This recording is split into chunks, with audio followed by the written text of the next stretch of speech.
By the way, any issues with the labs? I got some emails that the labs timings were, not the labs, the assignments were published wrong on Canvas. And that is because I just copied everything from the last year to the new year, and it showed the wrong timings. However, the assignments will remain the same. We're not going to change them. The last assignment we might change from data labeling to something else. We are thinking of doing like prompt engineering in the last lab assignment. But I'll come back to that one afterwards. But the first assignment you have, the first date to submit it is 5th of October. It's a very easy assignment. It's just to get you started and try to see like if you've done something with the lab. And how's the lab? Any issues with the labs? I do hear there are a lot of students in the labs, so we need to hire more TAs. So I'm working on that. I hope we get more TAs, but I'll come back to you on that one. But let's talk about machine learning. I mean, machine learning is the core of AI. I mean, it's not the core of AI, but there are many things happening in there. There are many branches or many areas of artificial intelligence. But most of the work we do in AI is actually machine learning. Why am I talking about machine learning?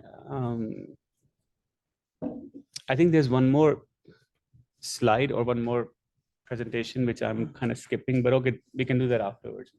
On that slide, we actually talk about different branches of AI. We talk about machine learning, deep learning, neural nets, and all that.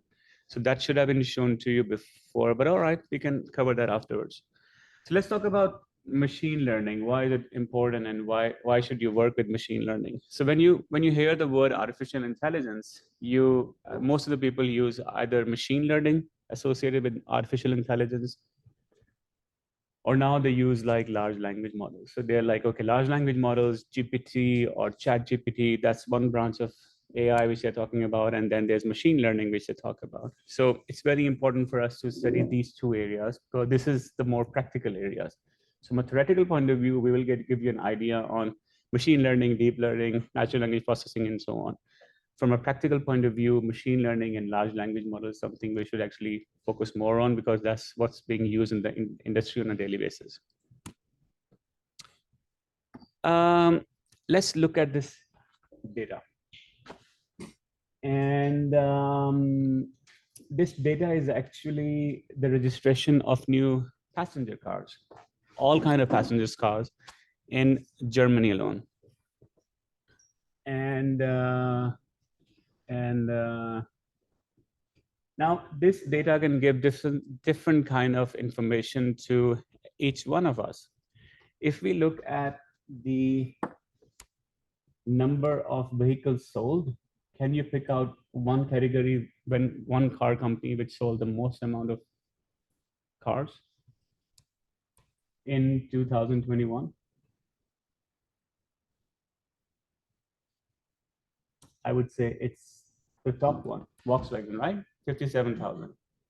Volkswagen was the car which sold like the most amount of cars in 2021. In June 2020, the same company sold like 39,126. Yeah. And the year-on-year increase, okay, if you look at, okay, it's a huge amount of cars sold from in 2021 and in 2020. And then if you go all the way to an average car, we can take a look at Toyota, for example. We're going pretty much down. And in Toyota sold, like in June 2020, they sold around 5,000 cars, 4,973. And a year after, they sold around 7,507 cars. And let's go down all the way to the one who sold the least amount of cars. Now, this is from 2021, right? So Tesla, the one highlighted, they sold like 841 cars in June 2020. And in June 2021, they sold like 4,461 cars. Now, this data, what we have discussed right now, gives you how many cars each car company has sold. And if I were to ask you, which car company would you invest in? Now, I'm not talking about today, but if this is the timeline I was giving you, and this is the data I'm showing you, and you have like $1,000 to invest in buying one of their shares, which company would you consider putting your money in? Looking at this data only. And there's no wrong answer to it. I mean, I also make very bad investments and they go down. The one that seems to be growing fastest. Yeah. Okay. How would you define growth? By increased sales. Between a number of years. Okay. That's a very good point. Anyone else? Yeah. Given the very low data amount available at Tesla, if you're going to do a high risk investment, then certainly that would be your prime option. But it's a new member of the market and that. Just going by the stats, I'm not going to talk about knowing anything about the product they actually sell, the quality of it, etc. And fair. But personally, I would rather, if you're going to look for a more medium risk, then I would look for one that is more established but has a better growth. So judging by that, I would look at something like Opel, who has a decent market share and has grown almost 70% over the last year. Yeah. Or Okay. Hyundai, which grew 81%. Okay, so we have two different kind of point of views over here. So one point of view says like, okay, invest in the highest growth company because then the more growth will actually compound over time and you will get more return on the investment. The other point of view says like, okay, if you invest in a high growth company, there's a huge chance for that company to go bankrupt because you don't know how the market conditions will look like. So okay, invest on a medium growth company which also has a higher number of vehicles coming up. Now, these two are features, what you just told me right now. And these features will be used to create an algorithm which will predict what kind of company should we invest in. Now, if you design that algorithm, both of your algorithm will give a different kind of prediction because you are looking at the data in a different kind of way.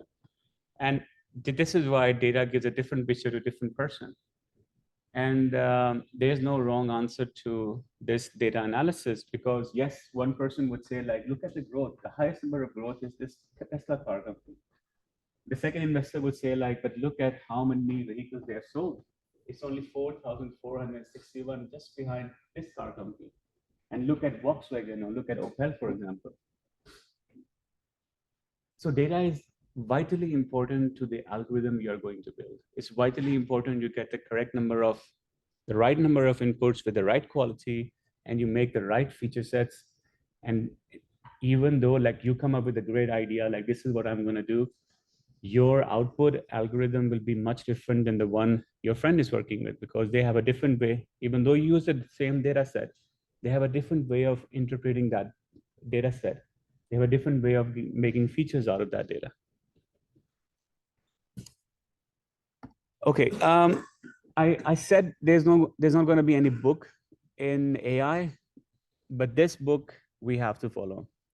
Now, this person, Andrew Yang, or Ang, I'm not sure how to pronounce the last one.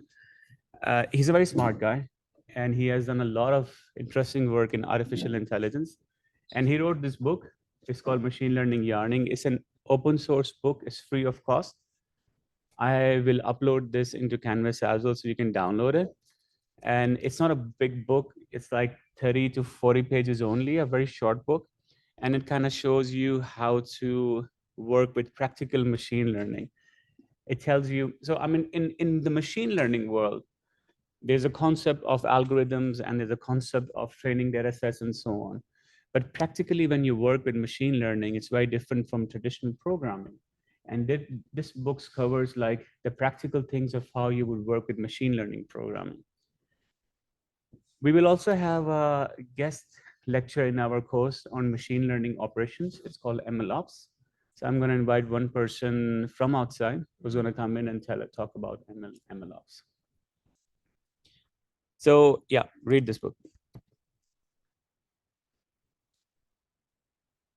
Before we jump onto machine learning, so today's lecture is going to be a boring lecture because it's statistics, it's mathematics. So bear with me. You probably have learned probability. You have studied probability, statistics, mathematics. These were the foundations, and that's why we are sitting over here. But I will quickly go over through every one of them, so we kind of cover all of those things. Now, and why are we studying probability, statistics, and mathematics? Because the whole AI is based on statistics. The whole artificial intelligence thing is based on probability. AI can never tell you by certainty that this thing is going to happen. AI will only give you a probability score that I think with an 85% probability that this thing will happen, or I think with a 5% probability that this thing will happen. And that's the biggest problem with artificial intelligence. Let's assume that you're making a keyboard. I think I've probably given this example before, but I'll repeat it. If you're making a keyboard and you are in normal traditional programming, you press the letter A, and you would assume that every time you press the letter A, the word would also print the letter A. But if you replace that algorithm and you kind of put an A algorithm behind it, you can never be sure that every time you press an A, there would be an A coming behind it. You can be 80% sure or 90% sure or 95% sure. They would always, there could be some sort of error in that computation. That's the whole difference. And that's why we talk about probability, we talk about statistics, we talk about mathematics, and we talk about AI, because AI is all based on that. AI is all statistics, all probability. Some people also say that AI is just statistics on steroids, because you use the same concepts and you just have given a huge computational power to the same concepts we talk in statistics and probability. Okay, so probability is how likely something will happen. That's like a probability of something. Will it rain tomorrow or not? Is the stock going to go up or stock going to go down? And a very simple thing is, okay, if you want to flip a coin, and it's a very good example of flipping a coin. A flipping of a coin can have two values only.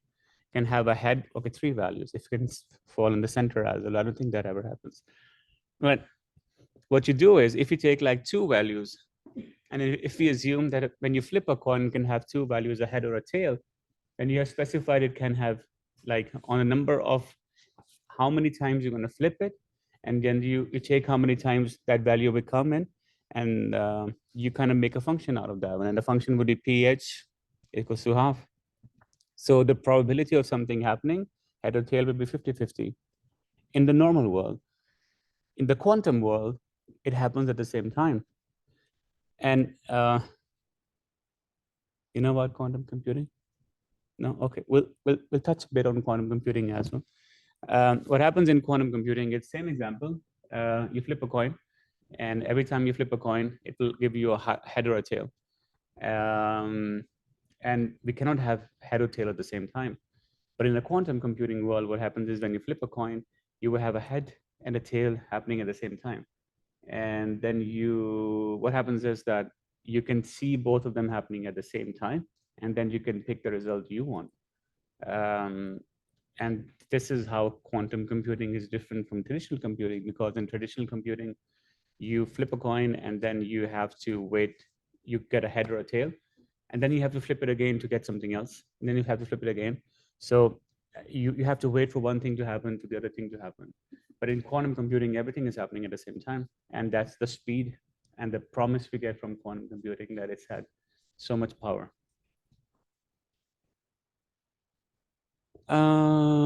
Right. Let's assume you're going to roll a dice, and a dice has 6 possible outcomes. So every time if you want to see like what's the probability that every time I roll it, I will get a 1, and same formula. If you want to see the probability of if you roll the dice, if you can get like 1 or 6, then it will be, yeah, P1 or 6. So you have two kind of probabilities divided by the number of instances. Yeah.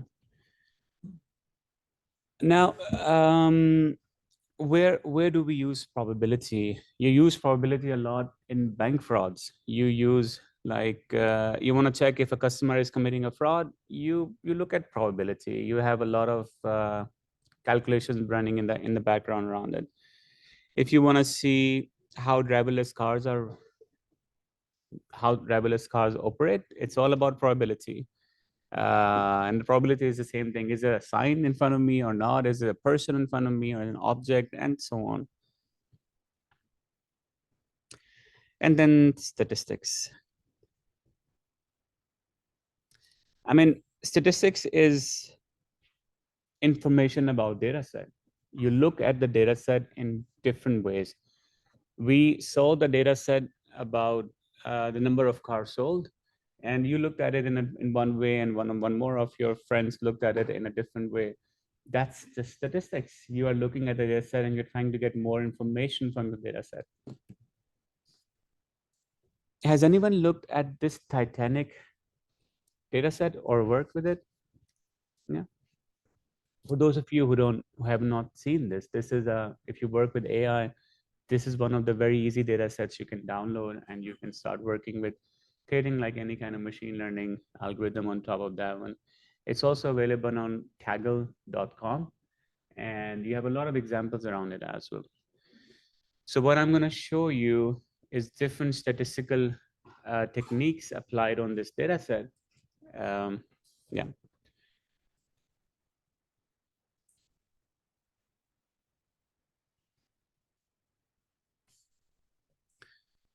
So what they did was they took like data set of Titanic, and Titanic. So I'm not talking about the movie Titanic, but the actual journey which happened. The ship which went from, I think it sailed from England to the US, and yeah, and then it sunk. And what they did was they made a, yeah. So they collected all the data they could find about Titanic. They collected the list of the passengers, their names, which class they belong to, what time did they board the boat, everything they could find on that one. And when they collected all this data, they then started doing some analysis on it, some statistical analysis on that data set. So one thing what we can see over here is they started to plot, okay, how many were the people who survived and who did not survive. So the gray number is the number of, so the gray box actually shows you people who did not survive, and the green one is people who actually survived. And then they divided it up into the gender distribution, and they saw, okay, men were the highest ones who did not survive.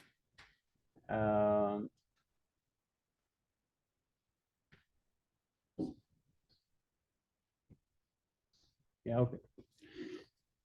And then they also then they did something more, same data set. Then they wanted to see, okay, we want to see what kind of class of people survived, or what kind of class of people died in this journey. And they found out that the poor people were the ones who died the most. The upper class, okay, was the one who died the least. And then there was the middle class, and then the lower class, because obviously the lower class was the one who got like the least amount of lifeboats at the time.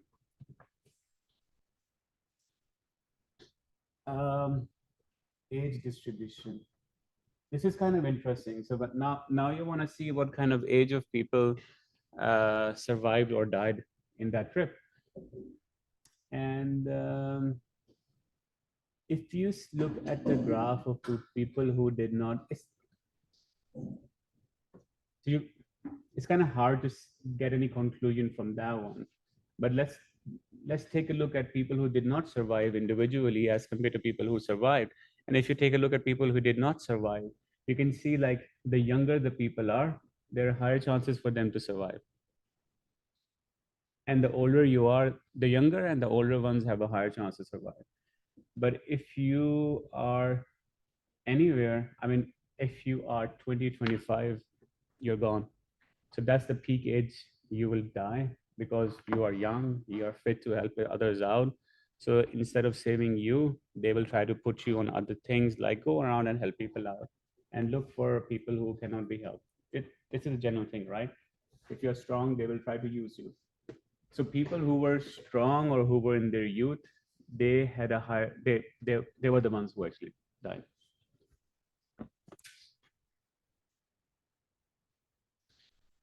Okay, another way to look at the same data set is like now we have divided the data set into two genders, and then we have also looked into which stop they were going in from and which stop they actually were getting off to, they're planning to get off to.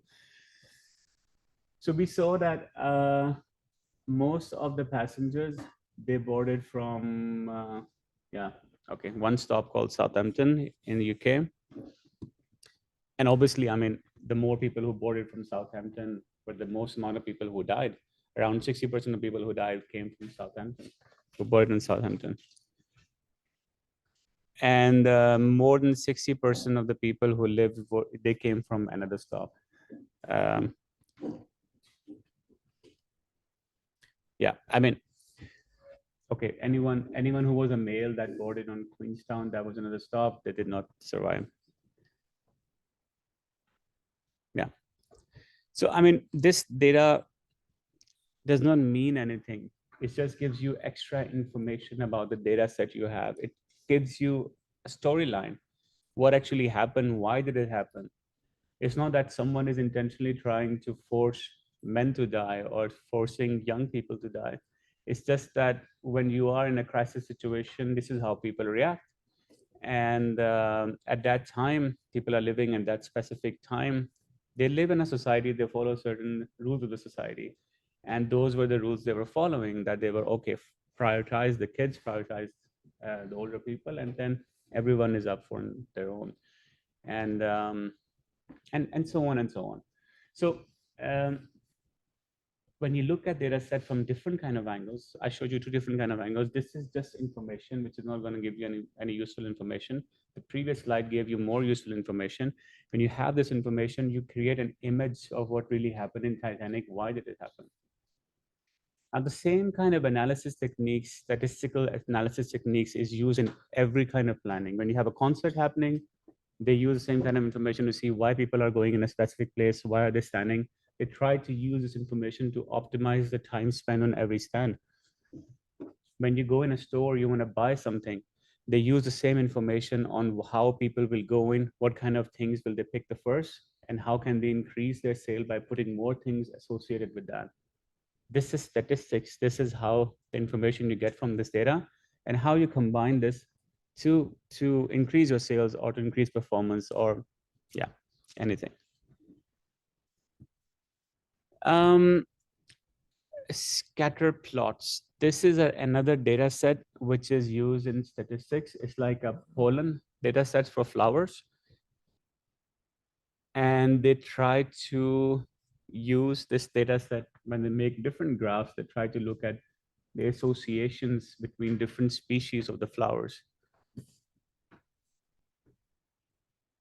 Yeah, so I mean, you can see like you have information on the length, the width, the sepal length and width, and the petal itself, and so on.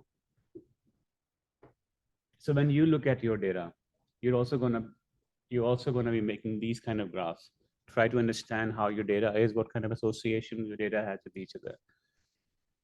And when you are done making these kind of graphs, and then you like understand what is happening in your data, then you jump onto the machine learning part. So what is machine learning? So machine learning is basically that instead of explicitly programming something into your AI algorithm, you train the algorithm so that it can think on its own and it can perform calculations on its own without minimum human intervention. Basically, that's what machine learning is. And if you do not want to intervene, you actually train the model in a way that it learns on its own from its data, and the person cannot go in and tell, okay, this is what you should do, this is what you should do. In reality, this is how we do it. We actually tell it because we see like it's not performing the way it's supposed to perform. So we tune it, we fine tune the algorithm. But a machine learning algorithm is supposed to learn on its own and make a decision based on the data we provided. And that's the difference between AI and non-AI thing. AI learns on its own, and that's why people are so afraid of AI. They don't know how AI reached a specific conclusion because it's never explicitly programmed. An AI algorithm, which uses machine learning, always learns from its history. And if you give it the wrong history, it will always give you a wrong prediction. So history is very important. You have to give it the right history. And then it will reach a conclusion. So someone will come to you, all right, you made this application, AI algorithm. Explain to me how it works. And you would start telling them, okay, I use this algorithm and I use this data and now it's making this output. But that's not the right answer because they would actually want to know how did it reach this specific conclusion. And that raises our question to the biggest problem with AI, which is called a black box. If you're making a simple algorithm, which has low amount of data sets, you know exactly how it reached a specific conclusion. But let's assume you're making a chat GPT based application, which has billions of inputs, a huge amount of data sets.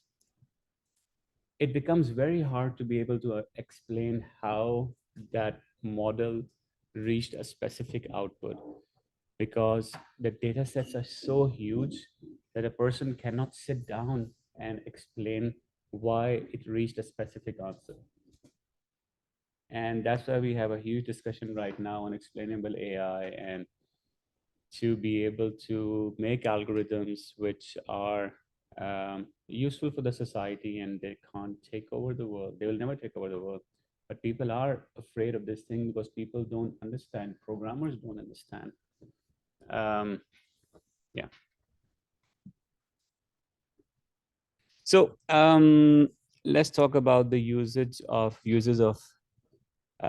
machine learning.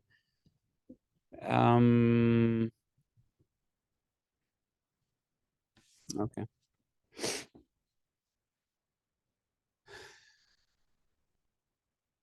So if we look at the example of how an image search is done, image search, I'm not talking about text search, image search. If there's a section in Google, you can go to Google and you can try to search for an image. And you upload an image and Google will try to search all associated images like that. And that uses AI behind it. And the way this works is that every time you upload an image to Google search, it looks at the patterns of that image. It looks at how different pixels are fixed in different areas. And then it already has learned that if you ever see an image which has pixels fixed in that specific format, if you have ears in a pointy shape, or if you have a tail like this and blah, blah, blah, then this is an image of a cat. So I have to show them an image of a cat. That's basically how an AI algorithm works. So every time, once you train the algorithm and every time you give a new input to the algorithm, like what is this, what is that? If you have trained the algorithm on a cat image and you give my image to it, it will not understand it's a cat image. It will just say it's not something I understand because my pixel formation on an image is very different from a cat formation. It's not even the color we are talking about. It's the shape of my face, the shape of my body, and so on. It's very different from a cat image. And when you look at an image has a specific form, not the format, but if you look at different pixels, how they're arranged or how the pattern of an person would be different from a cat, they don't relate to each other. Yeah. But mistakes can happen. So let's assume that you upload a picture of a cat and it was a picture of a cat and the algorithm gave you a wrong answer. So this will be flagged that, okay, this was a wrong answer. And then they will go in and they will make some adjustments in the algorithm. They will tell it, okay, this actually was a picture of a cat. You should learn it, and it will improve itself. And that's how you keep on improving the algorithm and improving the output as well. In an AI algorithm, the first time you run the algorithm, you train the algorithm. Let's suppose you have received a very good prediction rate of 80% or 90%. Now, the first 80-90% is the easiest thing. Going from, so let's assume you got like a 90% prediction, you're very happy with the result set, but you still see that it fails like 10 times on every kind of data set. Now, for you to improve that algorithm from 90% and give you even a 1% more higher prediction going to 91% is a very difficult part. That takes a lot of effort. So it's easier to get the first 80% or the 90%, but going from that part and improving or fine tuning the algorithm is very hard. And that takes the most amount of investment.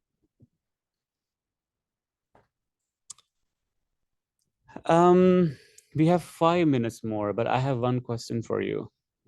So if I were to the same kind of search images on cat, and if I were to ask you, like, how would you build a machine learning algorithm?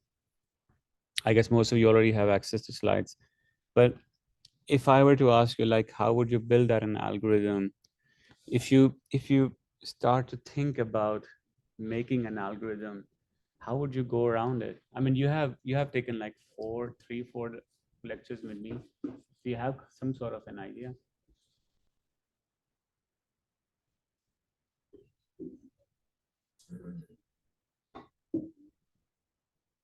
So let's start from the very base. I mean, if I were to give you the same use case, I tell you, okay, Google image for search. We know how it works. Every time you upload an image, the algorithm is already trained, and you have to give it a new input every time. And I'm like, this works. I want you to recreate that whole algorithm on your side. I don't want you to show me the code. I want you to show me the structure of how will you work with this. And your first starting point would always be data. And you would start with the data. You will tell me, okay, I'm going to find the data set. I'm going to try to find as many cat images or dog images as I can. That would be your starting point.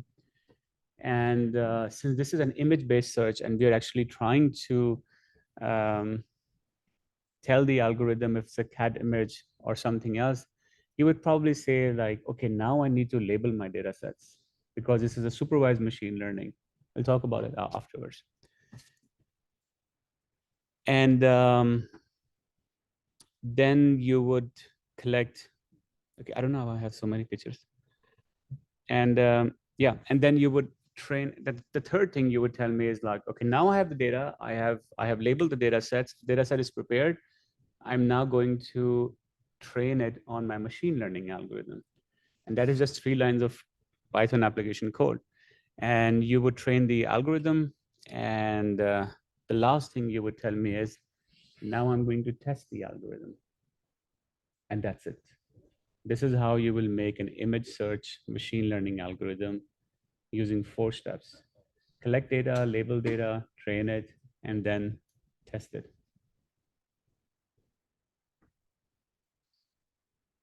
Okay, so that would be the label data part. You said feature sets, right? Sorry, I would cover that in the, so that's a programming word. So that would be in the third part, the training. Okay, yeah, I should have mentioned that as one more point because feature engineering is kind of important. Mm.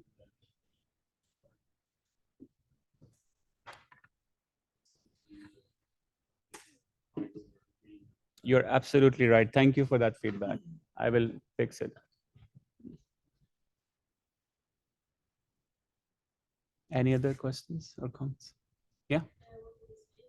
Sorry, he mentioned a great point. He said, like, what about feature engineering?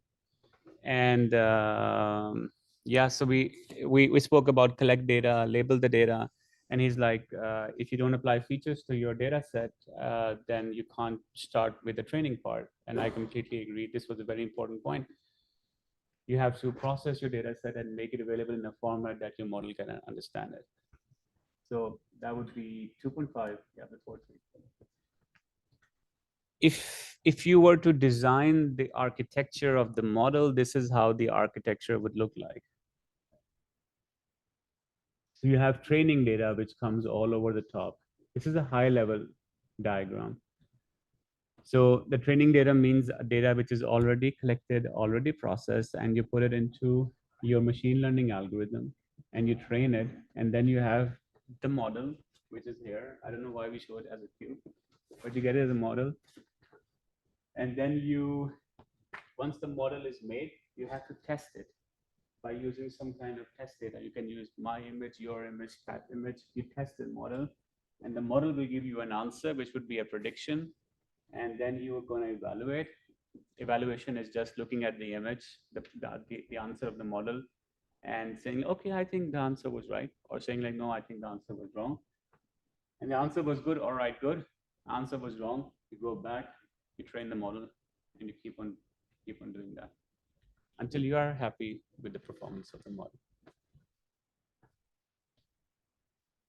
Okay, how about we take 15 minutes break and then we come back?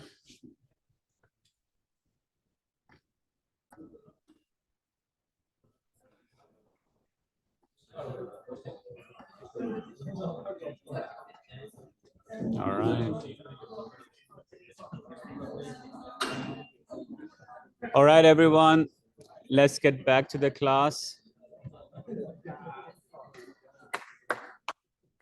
Now we're going to talk about different kind of machine learnings, and we spoke about what machine learning is, and now we're going to talk about different kind of machine learning algorithms. There are 4 different kind of machine learning algorithms. You have a supervised machine learning, unsupervised machine learning, reinforcement learning, and recommender systems. So let's talk about supervised machine learning. So what are these? When you work with a machine learning algorithm, you have different categories of algorithms to choose for. You have hundreds of algorithms, but every algorithm belongs in a specific category. You need to know the category you're going to start working with before you work with the algorithm. And these are, every category requires a different kind of technique, a different kind of algorithm. So you need to know if it's going to be supervised, non-supervised, reinforcement, or a recommender system. So what is a supervised machine learning? A supervised machine learning is where you tell your algorithm what kind of data set you have, and then the algorithm will make a prediction. Now, so what does it mean that you tell the algorithm what data set is on? A supervised machine learning works in this way. So you have a data set and you know the data set, let's say data set is a data set of fruits. And you know for sure that all the 100 images I have in my data set are banana images. Now, when you know, and then you tell the algorithm, okay, these 100 images are banana images, then it becomes a supervised machine learning. And then you train the model, and then you check the model, and then you see if it's giving you the right output or not. So that's a supervised machine learning in which you supervise the algorithm. That's why the name supervised. So everything you do, you kind of train the model in a very close supervision way by telling it, this is the data, this is the data set, and now you have to train yourself because we know this is the data set. Now, a supervised machine learning uses a lot of data labeling techniques. A data labeling is something I told you some while ago, that if you have a huge data set, you would go in your data set and you would explicitly say, If this is a person, this is an object. If you're labeling for self-driving car, you would go look at the data set and you would draw a box around a person or an object. You would draw a box around different traffic signs that come along the way. When you do this, you are explicitly tagging different objects inside the image. And then you give it to the algorithm. That would be a supervised machine learning. But let's look at the opposite end, non-supervised. What's a non-supervised one? A non-supervised one is you have a collection of data sets, images against the same images, fruit images. You know that there are some banana images in it, but you also know there are some apple images or some orange images, or you don't even know what kind of images are there. And you don't want to look through the data set. You don't want to go through the data set because it's a million images. You don't have the time to do that. And you're like, okay, instead of using the supervised approach where I know what's in the data set, I use the non-supervised approach where I let the algorithm figure out what's in the data set, understand on its own, and makes it prediction. Now, what's the difference in both of the approaches? The difference in the supervised machine learning is you have full control over the algorithm because you know what the data set is, and you also make sure the prediction is high because you have curated the data set, you have fixed the data set. In a non-supervised machine learning, where you don't have control over the data set and you leave it to the algorithm to figure out, chances of error are high. Because if the algorithm is being trained from base, from scratch, it will always give you some sort of error and you'll have to fix the error. Yeah, so that's non-supervised. Unsupervised machine learning. This is a very good image because in this image, it shows you that the algorithm did a very good prediction. It clearly identified bananas from apples or whatever that is. But in reality, this is not how it happens. If you give a huge amount of data set and you let the algorithm try to figure it out, there would be some sort of errors. I will give you an example. Facial recognition systems are the most common systems being used everywhere. Most of the cameras coming out nowadays, they have a facial recognition system built in them. Now, this data set is so widely available. There are millions of images which are publicly available for the AI companies to train their algorithms on. There's a huge amount of open source data sets available. There's a data set called ImageNet, which has images of people from a lot of different places. Now, before that data set became available, then it was a supervised machine learning approach. You had to carefully select and train the algorithm to be able to so that the algorithm can say like, okay, this is a person and this is an object. The reason why our cameras, when we point to someone and you look at the camera and when you point it to a person, it makes this rectangle on the face is because the algorithm in our camera is trained to identify different kind of faces regardless of how thin they are, of how fat they are, how different color they have, and so on, how much hair they have, and different characteristics. The algorithm will always identify a face as compared to an animal face. This is a standard feature in all the phones. Now, when this breakthrough happened, when we had an algorithm which could identify all the images, then it became easy to not use supervised machine learning on image detection. Most of the work we do on image detection nowadays, when it comes to face, is unsupervised machine learning. Yeah. So in this approach, what happens is that when you're working with unsupervised machine learning, you don't know what kind of data you have. You just have an idea, and then you leave it to the algorithm to figure out different patterns. Now, there's a technique called clustering in non-supervised machine learning. And what happens in clustering is that it tries to find patterns in your data sets, and it tries to group your data sets together, different kind of, when it finds different patterns. Anyway, reinforcement learning. Now, the third type of machine learning is called reinforcement learning. A reinforcement learning is basically a reward-based learning. What you do is you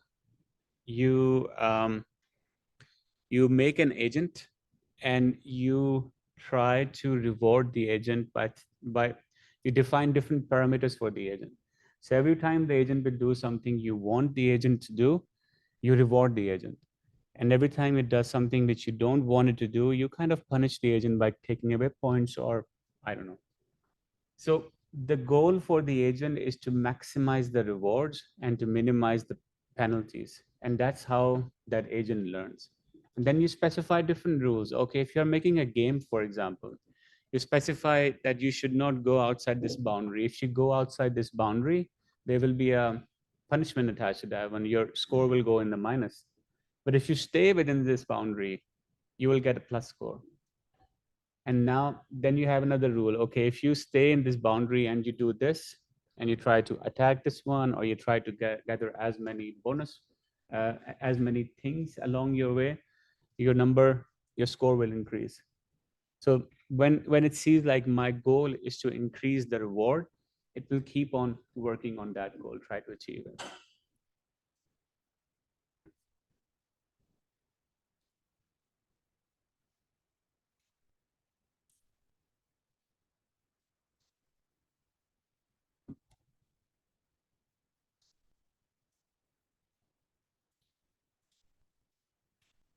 Now, the reinforcement learning is a very relevant thing we use for self-driving cars. And the reason we use self-driving cars, the reason we do reinforcement learning in a lot is that we always have a simulated environment, because it's always a game. Most of the time it's a game. You have a gaming environment, you have a simulated environment. Has anyone played World of Warcraft? Yeah, okay, a few of you. So what's the most fun game nowadays? Fortnite or something else? I'm curious. I'm actually curious. Any? Okay, I go to L Shop in Power. I see a lot of 10, 12-year-old kids sitting down and playing Fortnite. So I'm assuming Fortnite is the most famous one.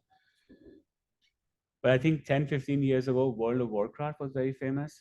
Now, I've never played it, but what I've heard is that the World of Warcraft is a multiplayer game, and you have different characters and on all that. Now, the engine behind the World of Warcraft game, I think was it version 2 or version 3? It had a lot of people interacting. You had simulated environments, cities and places people could go and do. Yeah. What Google started to do was Google used the same environment, World of Warcraft, same cities, same areas, and then it started testing it self-driving car in that simulated environment. Because you already had like the pathways, you already had streets, you already had different obstacles in the way. And then they made another simulated environment, their own agent, which was a self-driving car. And they gave it certain characteristics. Okay, you will go down a point if you hit something, and your point will increase if you keep on driving. And then obviously they enhanced the environment by adding more roads and adding more things like signboards and all of that. But that World of Warcraft already gave them a basis that they had a huge world of cities and different populations which existed, and there were characters going around. So the biggest problem, so reinforcement learning is very good when you're making autonomous systems who can think of their own, but the biggest problem is getting a simulated environment. Now, if you're working with games, it's very easy to have a simulated environment because you can have a very thin game, a very lightweight game, and you can make that simulated environment and do some testing around that one. But if you are doing a self-driving car, it's a heavy investment. If you are making a drone, there's a lot of investment being done in drone technology nowadays. you have to have that environment where you can simulate how things happen in real life. Birds can try and there are flies and insects going around. There should be a huge amount of wind speed, etc., etc., etc.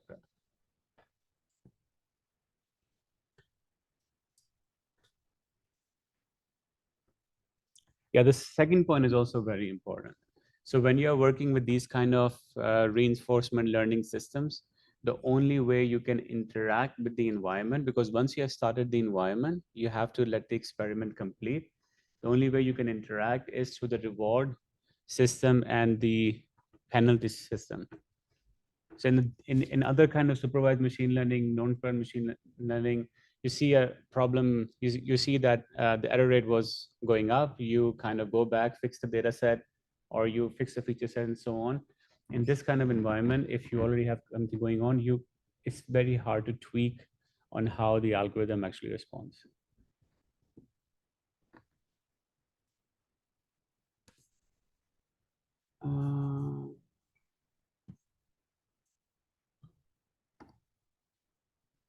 For example, this kind of game. Now, this kind of game was built using reinforcement learning. And the goal for this AI agent, which is a bot, is to go around and to not bump, which is bumping, but every time it bumps, it gets like the score going down. But it should actually try to, yeah, it should try to complete the race.